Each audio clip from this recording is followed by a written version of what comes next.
thế sang bao chi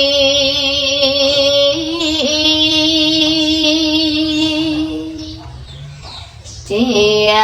tháng ngày đó lo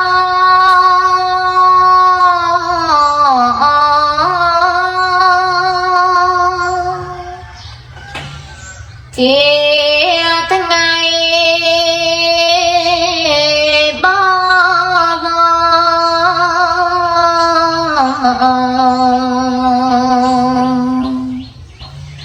khổ bận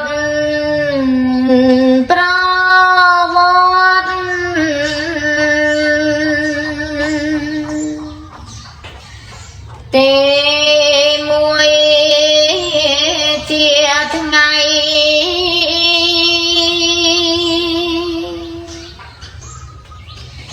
này prang sát thoát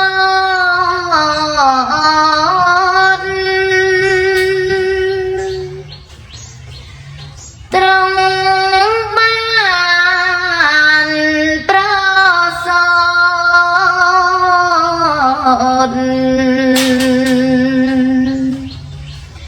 khlang chiết trong krang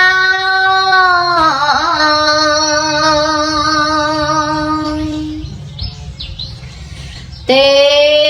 pi chia tháng ngày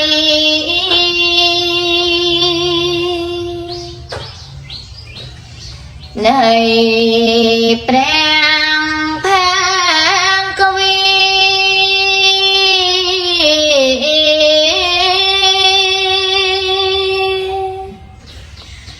trong banឆ្នេរមេ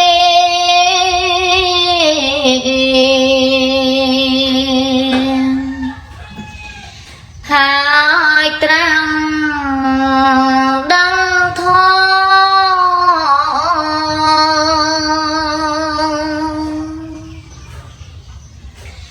ទេបីជាថ្ងៃ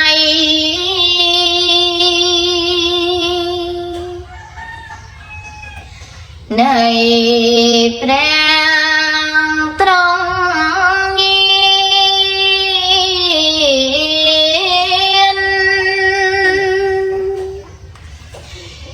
យាងចូ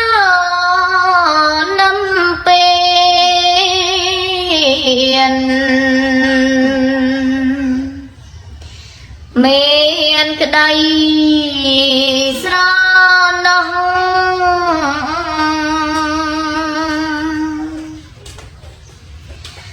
ម៉ែយ៉ាងយើងខ្ញុំ